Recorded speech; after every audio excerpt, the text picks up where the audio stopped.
Welcome to the Heart Coherence Collaborative. We are so excited to have Joseph Selbie with us. Yeah, Joseph Selbie came recommended from my good friend Brian Scott. So I'm going to read Joseph's bio, and then we have some exciting questions. We're going to learn a lot today. So welcome, Joseph. Thank you. Glad to be here. Joseph Selbie is known for creating bridges of understanding between the modern evidence-based discoveries of science and the ancient experience-based discoveries of the mystics. Selbie has authored Break Through the Limits of the Brain, about how neuroscience supports higher experience, the physics of God, a unification of science and religion, and the Yugas, a factual look at India's tradition of cyclical history.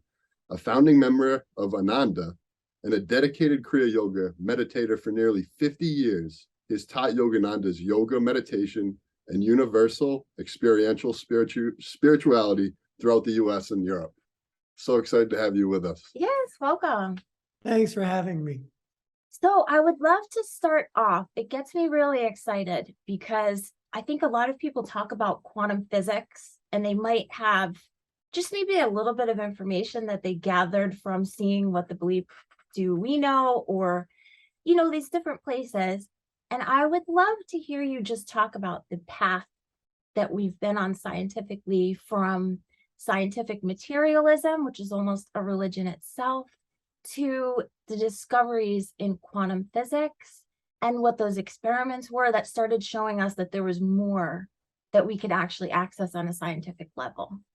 Well, probably the most well-known and still the most mind-blowing experiment in quantum physics is what's called the double slit experiment. It's actually a bit of a misnomer because the double slit is used in all kinds of experiments, but there's one in particular which led to the notion of the need for there to be an intelligent observer in order for matter to behave as matter, and that otherwise it behaves as energy.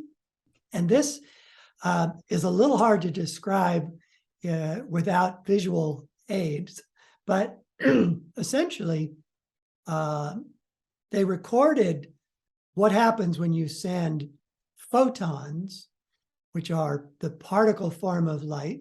When you send photons through a double slit, some going in one slit, some going in the other, was the theory. But when they actually ran it and let the experiment run on its own for hours and hours, when they came back and looked at it, they discovered that it didn't behave like particles, that each one of these photons that was theoretically a particle in and of itself actually behaved like waves. They moved like waves.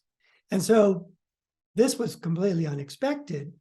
But then they decided, well, maybe we can measure the particles going through the slits without affecting the particles, without affecting the photons, and just see which slit they went through or any other behavior they might reveal by being measured. So they set up this elaborate system of measuring the photons without affecting them. And when they did that, it behaved like matter. The photons behaved like matter instead of behaving like energy. And they did countless thousands, maybe by today, millions of these experiments, and they always come out the same. So when you measure the photons going through the double slit, they behave like matter. When you don't measure them, they behave like waves. They behave like energy. And the conclusion that was arrived at, even in the 1930s, was that an intelligent observer affected matter, and that matter couldn't exist without an intelligent observer. So this is probably one of the most mind-blowing aspects of quantum physics to this day. There are other things, that are lumped together with the name quantum weirdness, and they include things like entanglement and other effects. But what they all point to is that there's more going on than classical physics could understand about the structure of reality, and that what quantum physics began to get at, and subsequent disciplines like string theory and M theory, which is a discipline within string theory, is that there is a subtle realm of reality, often just called non-duality, which behaves differently than the world that modern science can perceive through instruments, but that they're connected. The non-duality is in many ways an essential realm to support what we think of as our normal material world. Without that non-dual subtle realm, the world as we know it couldn't exist. So these are pretty profound changes from the perspective given to us by quantum physics, changes in the way reality is perceived. I would love to tie that into what shows up in our lives. So how does that information you just provided us impact, like the thoughts we're thinking? What are we creating with our thoughts? An excellent question. I usually bring in quantum physics because it intersects with and supports what are generally perceived as more spiritual teachings. And those spiritual teachings, for the most part, that, as you say, come down to actual impacts on our thinking and on our feeling and on our behavior as a human, they intersect well with quantum physics because those spiritual teachings are based on the notion that there is another more subtle reality that we all simultaneously inhabit. And that more subtle reality in experiential spiritual teachings is called the spirit world, or the astral world, or the etheric world, and is connected in spiritual teachings with the profound truths of spiritual teachings, that we have thoughts, we have feelings, we have life force that comes from this more subtle reality and works hand in hand, dances together with the physical body that our senses reveal.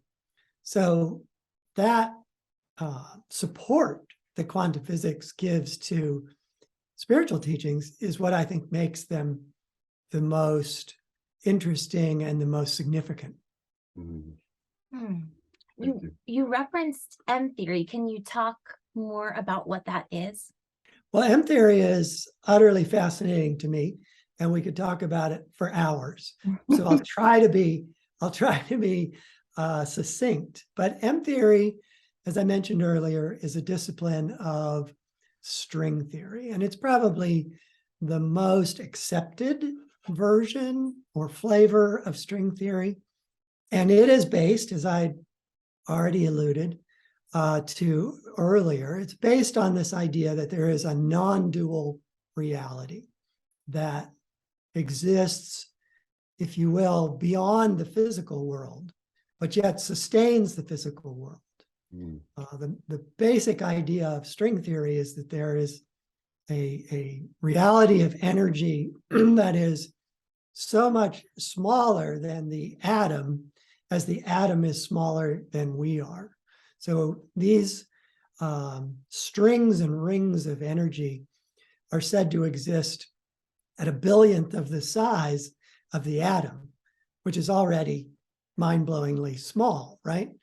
So you have this whole other realm composed of these tiny rings and strings that interpenetrates the physical world.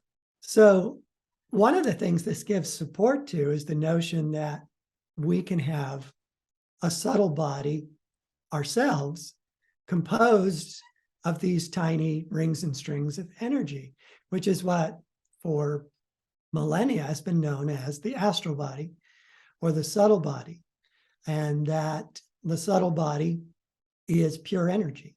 Not only that, M theory suggests that the pure energy realm that can be called non-duality is two-dimensional rather than three-dimensional, which is hard to wrap your mind around, right? That you could have a body that exists in two-dimensional reality, but because it's pure energy, it only needs those two dimensions to vibrate in, if you will. It doesn't have space. There is no space, and therefore there is no distance in non-duality. And this becomes significant when you start to understand the implications of entanglement. So the early experiments with entanglement used a photon, and they, through very clever use of apparatus, have been able to basically cut a photon in half, not literally in half, because it's you just have two lower energy photons that you create from one high energy photon, but you can make those photons go in opposite directions, because photons are moving, photons are part of the structure of light. And what that allows them to do is experiment with what happens when you have these two photons moving in opposite directions.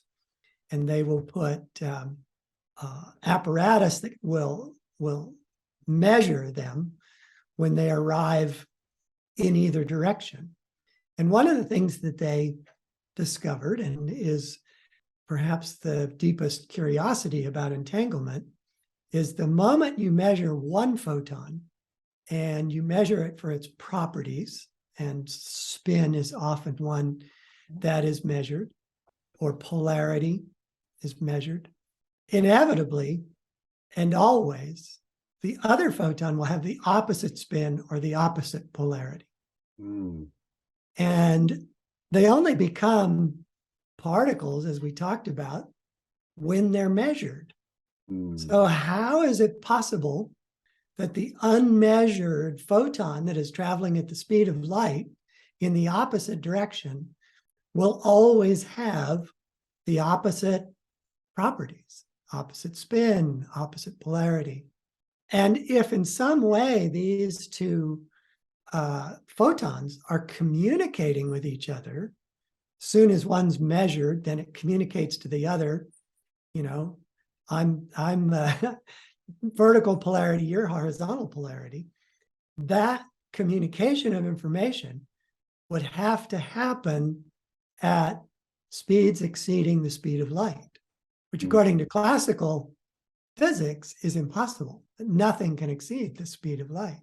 So this is why entanglement has been so revolutionary in its implications over classical physics, is that essentially in some way, somehow, these two photons do communicate.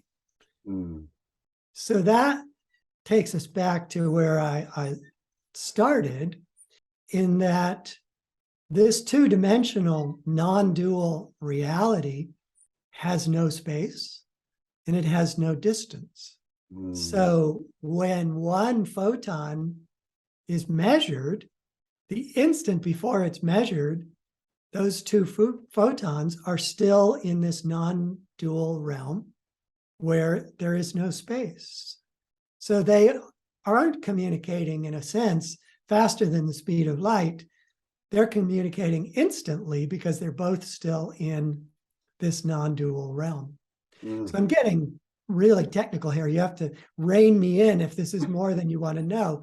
But that is why entangled particles, no matter how far apart they might be, theoretically, they could be on opposite sides of the universe, they would still always respond when one is measured with the other being measured having opposite properties. Because in a real sense, they're not distant from each other at all. There is no distance until they're measured. We love and appreciate the technical side of things, and I'll always try to follow up and bring it back to the physical. Do you have any examples of how entanglement plays out in our physical world? Well, I think and I make a big leap here because this is really the heart of the book, Break Through the Limits of the Brain, is that our physical brain is entangled with our mind. And our mind is non-dual. Our mind exists beyond the physical realm. But there is an intimate entanglement between the two. So the brain acts, in a sense, like a switchboard. So when a sensory stimulus comes up into the brain and stimulates one of the millions of circuits in our brain that are associated with memories, that memory is instantly recalled in our mind because it's been instantly stimulated by our brain. But the memory doesn't exist in the brain. The memory exists in the mind. Thoughts exist in the mind. Emotions exist in the mind. Life force exists in the mind. But the brain can instantly stimulate or retrieve, is what it seems like to us. You know, we'd say to ourselves, well, let me think about that for a second. So what are you doing when you think about it? You are deliberately stimulating various circuits in your brain that recall those memories. Modern science, neuroscience, would say that those memories are in some way, and it's in some way magically, because they don't have an explanation for it, but in some way, magically, those memories are embedded in your brain or encoded into your brain. But the idea that we have an entangled reality with another subtle body allows us to see that, well, those memories, those feelings could actually be in our subtle body, but interrelated with our physical body, correlated, if you will, with our physical body.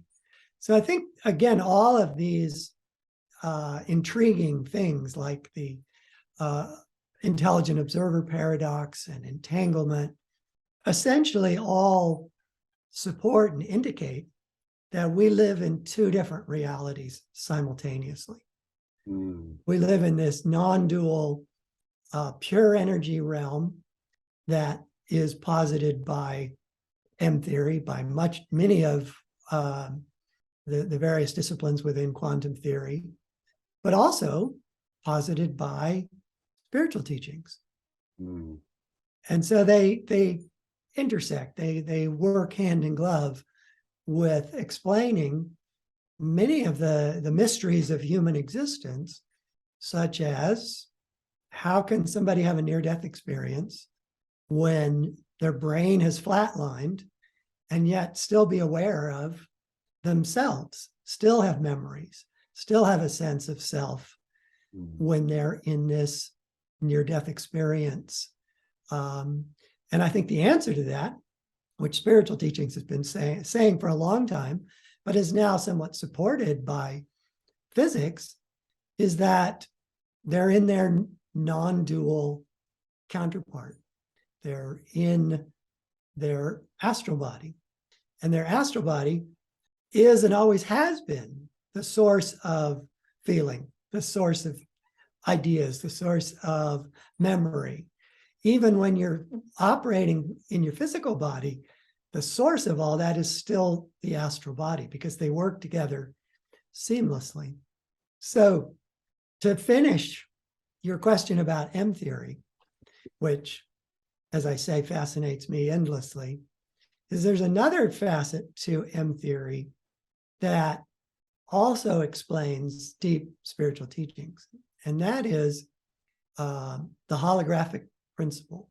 So M theory posits that the hologram, I'm going to be very careful as I say this, the hologram, which is the equivalent of the the holographic film that we have in our world, in our physical world, purely in our physical world, I should say, the holographic information that creates the holographic projection, which is the physical universe, actually originates in this two-dimensional realm. That's where the information is. That's where the template is that is then projected by astral energies to strongly suggests is that our astral bodies are holograms, and that the physical body we have is a holographic projection of our astral body. So without our astral body, without the template of our astral body, we can't have a physical body. Without the underlying energy and information that is our astral body, we wouldn't be able to have a physical body. And so our physical body is literally continuously created by our astral body. And the entire physical universe is continuously created by the two-dimensional non-dual realms as explained by the holographic principle, as explained by M theory.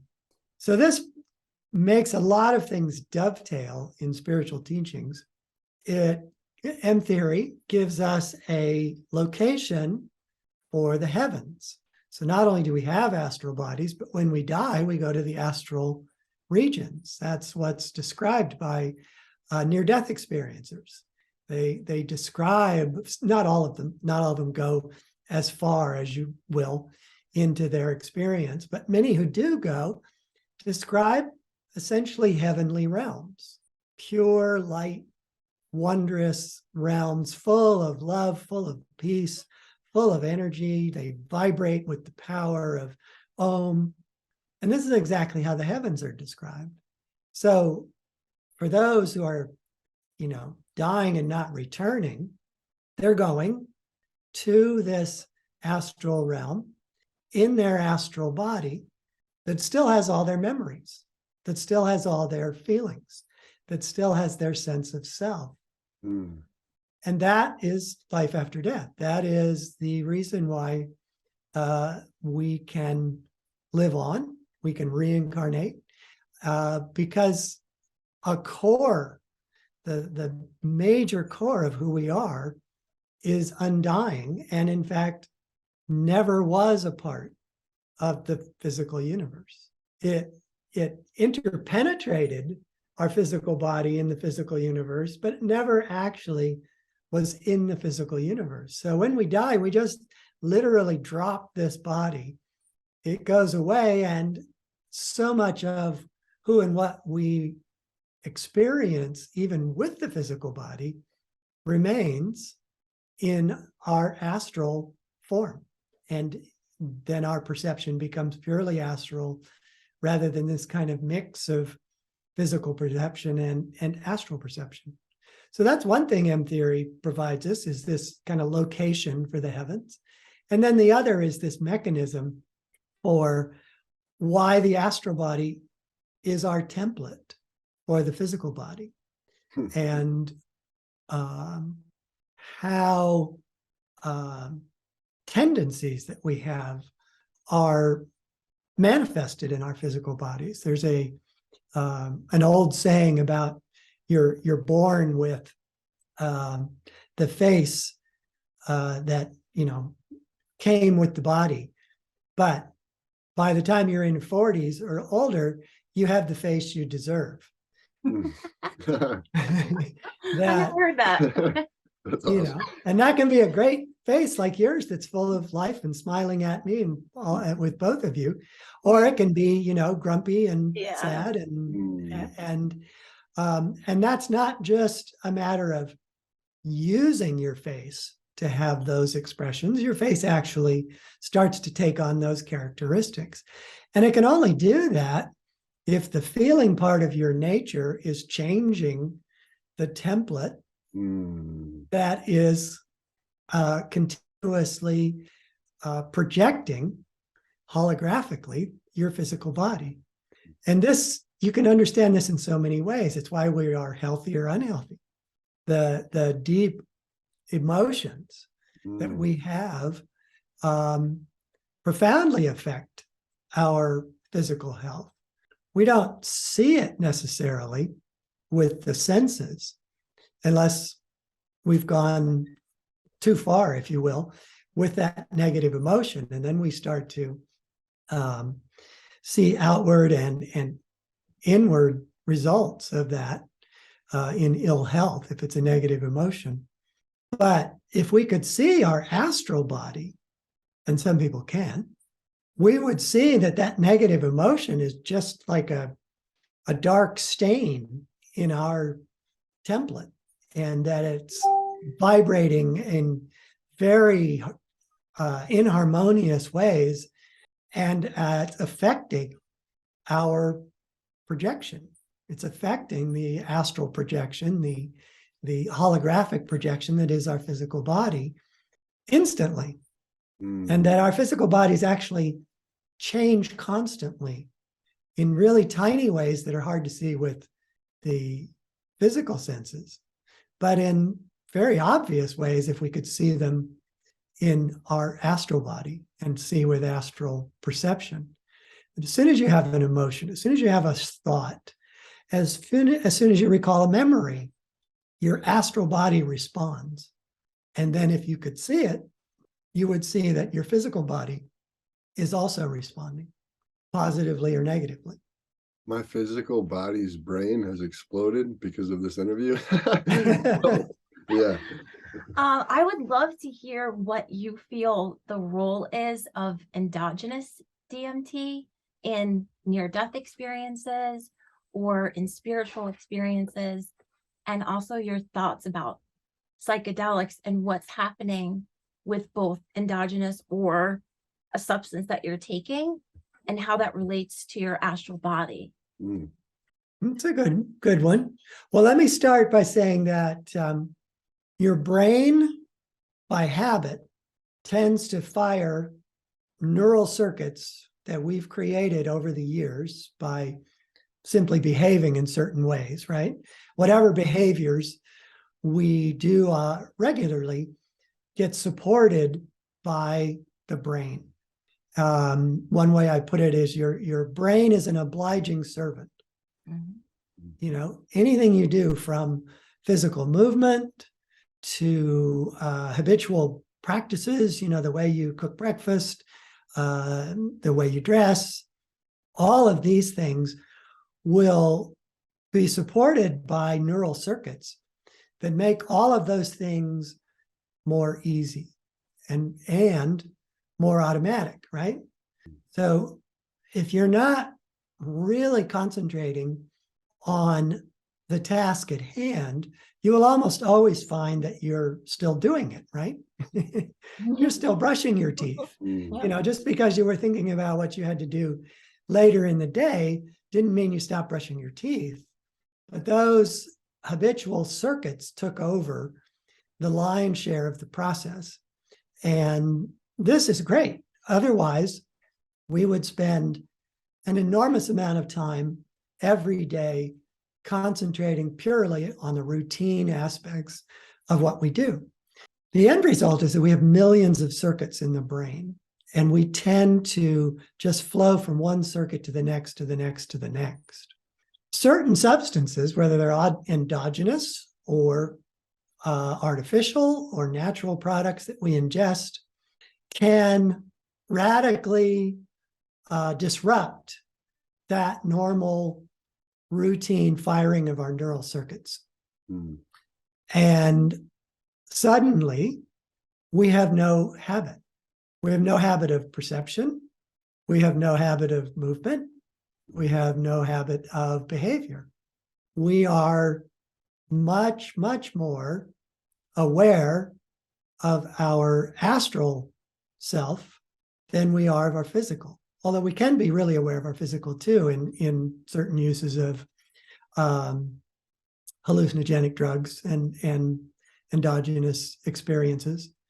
But essentially, they shut down the normal show. And this can be great when it is used for treating things like PTSD, because in many ways, what PTSD is a unending loop of neural circuits that stimulate emotions and stimulate thoughts and recall memories. And that PTSD sufferers, whether it's literally from the battlefield or from childhood trauma or whatever the cause, can't shake the feeling and the accompanying memories. But when they are given substances like LSD or mescaline or psilocybin, they can finally have a break. And they can take that enormous breath of relief, in a sense, that comes with escaping something that has been a constant grip, had a constant grip on their feelings. They can release. And this can sometimes be the break they need to learn to do the things that will allow them to avoid the loop in future. But without breaking the loop, it's sometimes impossible for PTSD sufferers to do that. But it can also be used for, deep personal experiences that open you up to spiritual realities, make you aware of how routine your life had become because of that just string of automatically firing neural circuits that you built. We all built them because they're all based on things that we did repeatedly. But then they become, rather than helpful, they become a little bit of a straitjacket on you, on anyone. That routine behavior becomes almost inescapable, even if it's pleasant. Even if you've built good circuits, right? You're still just doing them over and over. So hallucinogenic drugs can just take you out of the normal because I don't know exactly what the brain chemistry is, but they basically keep all these other circuits from automatically firing and just keeping you in your normal everyday loop. You can be guided into many different experiences once you are in that state. There are shamans in South America who do the ayahuasca, who kind of, steer people down into, not down, but into seeing astral beings that aren't human. They can be benevolent, they can be a little scary, but whoever is your guide can take you in many, many different directions. But the doorway to astral experience is opened very fully by that drug. Great Does that question. answer your question? Yeah. Good. Yeah, so the Heart Coherence Collaborative, we teach people basically how to elevate their emotions. So to start practicing emotions like gratitude, appreciation. I'm curious the difference between changing your thoughts versus changing your emotions to your astral body. Well, there's an old bit of teaching that I learned from my teacher, Paramahansa Yogananda, years ago, which I'm a firm believer in, which is that reason follows feeling. Whatever feeling you are having, your thoughts will support it. And you see this in a negative sense when you're really mad. Yeah, it's never happened to me. And when you're really mad, your thoughts are providing you the justification for being angry. Yeah. Right? And in the aftermath, after you get over being angry, you might feel extremely chagrined at the thoughts you had, or worse, the things you said, because they were really the children of the feeling and weren't what you really believe when you're not influenced in that way. So I think that for heart health, feeling always comes first. And I think that's one of the real powers of meditation and many other practices, but that's the power of meditation, is that by stilling the body, it slows down the stream of thoughts that are associated with all those neural circuits that fire habitually, and allows you to deliberately tune into positive feeling, positive emotions. And to begin with, it's usually you just feel a sense of peace, right? That busy day kind of consciousness allows you to feel peace. But as you go deeper into meditation, you can feel more profound feelings. You can feel deep love. You can feel joy that just permeates your being, because it is your being. You discover at deeper and deeper levels that these aren't just emotions that you can have. They're more you than any of your bodies, whether it's your physical body or your astral body. Your deepest reality is bliss. And you certainly don't get to this kind of experience, or I should say, I certainly didn't get to this kind of experience as soon as I started meditating, but I've had glimpses of it enough over the years to know that when I can just immerse myself without other distractions, physical or mental distractions, that feeling of bliss is what surfaces. It's not so strong ever for me that I lose all touch with the rest of my awareness, but it becomes a pleasant, wonderful, dominating feeling. And then my reason follows that feeling. And I'll sometimes have intuitive thoughts about reality, because it's coming from this deep, if you will, otherworldly feeling of bliss that doesn't have anything to do with what I'm doing on a day-by-day basis. It's not the result of some goal I set myself. It just is. And so it tends to foster feeling or thoughts that are more timeless, and you kind of tune into yourself at deeper and deeper levels. If you do that regularly, then heart health is improving physical health. You know, as I'm sure you guys teach, when you have that heart health, the physical health follows automatically. Thank you. What is your exact practice of meditation? And how have you, I think most people, no matter what they're doing, run into the problem of continuing a meditation practice. So I'd love to hear what you do specifically in your meditation and how you kept going with it and kept it consistent. Excellent questions. Let me start with the second question first, which is, how do you keep it going? You know, the simple answer, and perhaps the hard seeming answer to people, is that you just have to keep doing it.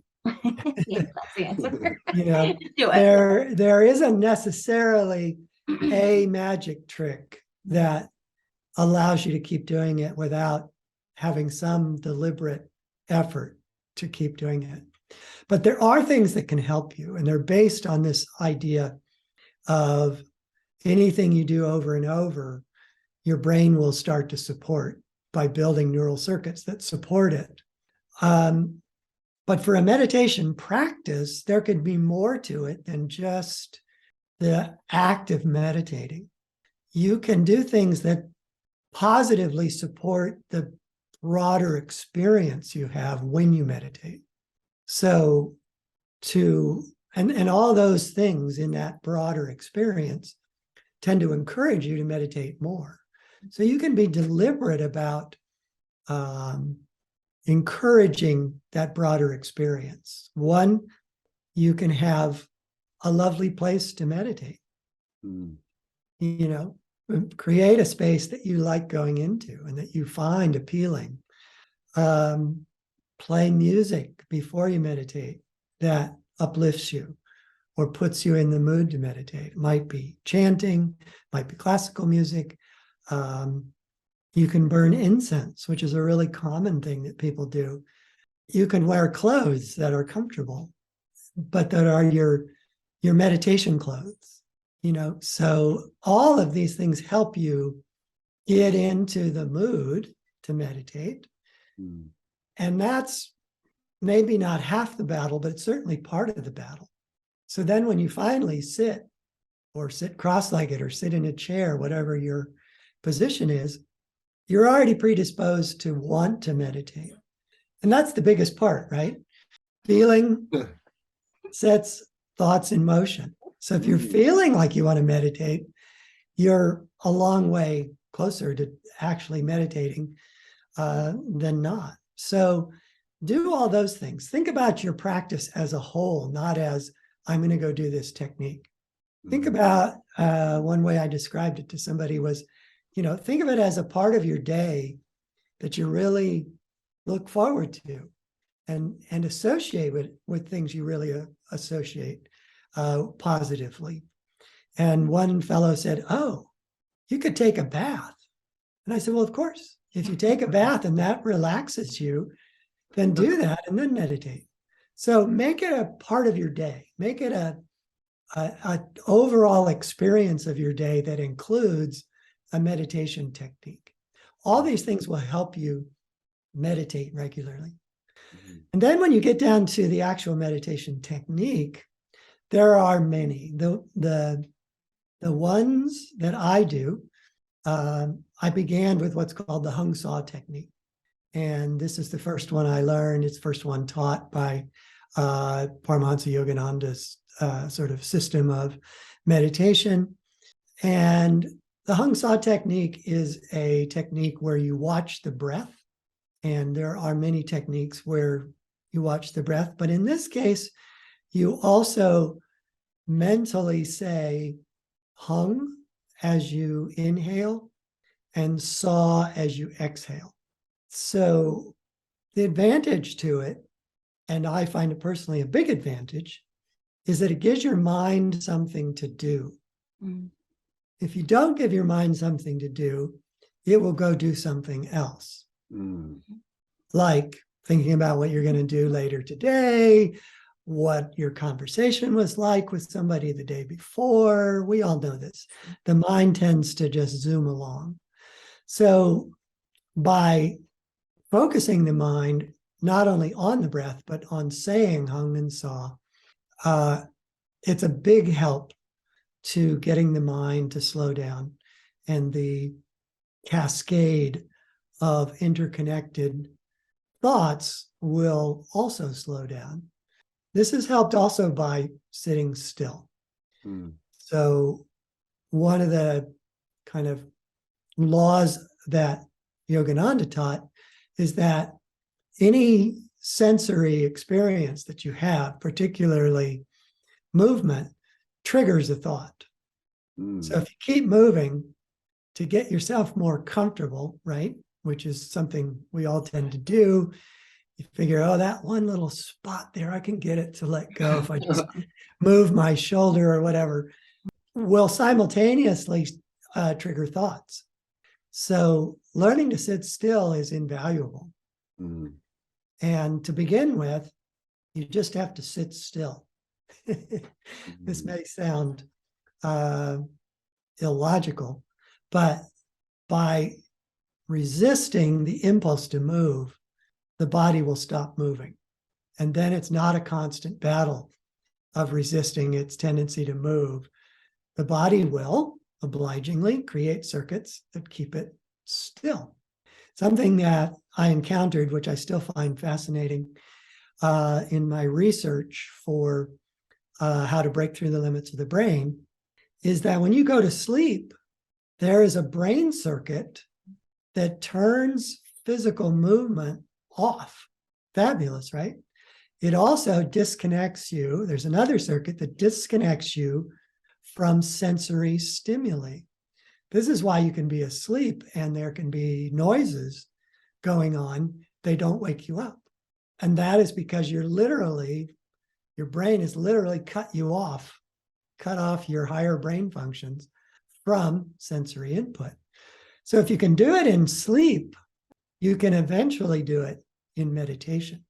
Mm.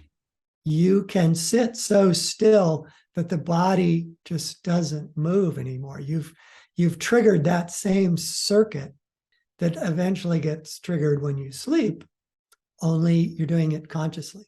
And the same with cutting off sensory stimulus.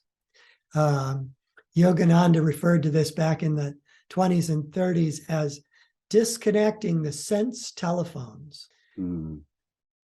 They just, the input just stops coming in.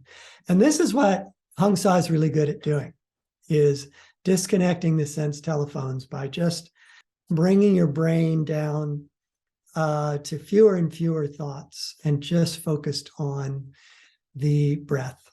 The breath will also tend to slow down as the body stops moving so much. It requires less and less exhalation. The accumulation of carbon dioxide is what makes us breathe.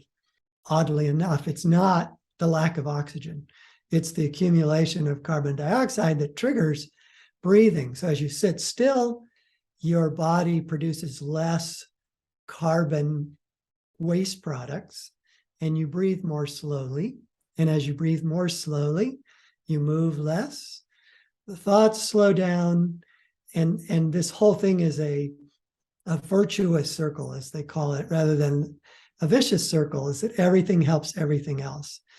And eventually you can become very, very still, very, very one-pointed in your concentration at the point between the eyebrows, breathing very slowly.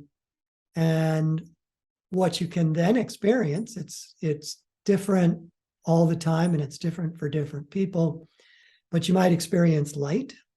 You might just start to see light in the mind's eye rather than something else. You will probably feel this deep sense of peace and relaxation. You might feel yourself expand beyond the limits of the body, so you don't really know where your body is and isn't. You're just expanding. So all those things can come not just from Hong Sa, but any meditation technique you use to great depth. Mm-hmm. So that Hong Sa technique I've found very helpful because I'm a thinker. My mind loves to gallop, and therefore anything that can help me not have the brain gallop while I'm meditating is very, very helpful to me. There are other techniques that I practice. The chief among them is called Kriya Yoga. And Kriya Yoga is a pranayama technique or a life force control technique that has to do with how you breathe, deliberately breathing in such a way that it draws all your life force into, it interiorizes you, is the way Yogananda described it. So that sense of going within that we talked about with disconnecting the sense telephones is just accentuated with Kriya. And it also slows down your metabolism. So it will slow down your heart rate, slow down your breath rate, and allows you to sit, for me, incredibly more still than even Hong Sa can do for me. It's not something I can teach you. It's something that you need to kind of get into a process of learning the other techniques that go with it and being ready for it in a very real way. If you were to practice Kriya just without any preparation, you probably wouldn't get much out of it. So, but I do highly recommend it to anybody who is interested and who seriously wants to deepen their meditation experience, who wants to go beyond ordinary stillness.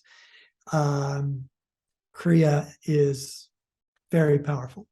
Thank you for that. I love what you said about setting the mood, making it a good experience. I don't think a lot of people talk about that, but most people's problem with meditation is doing it.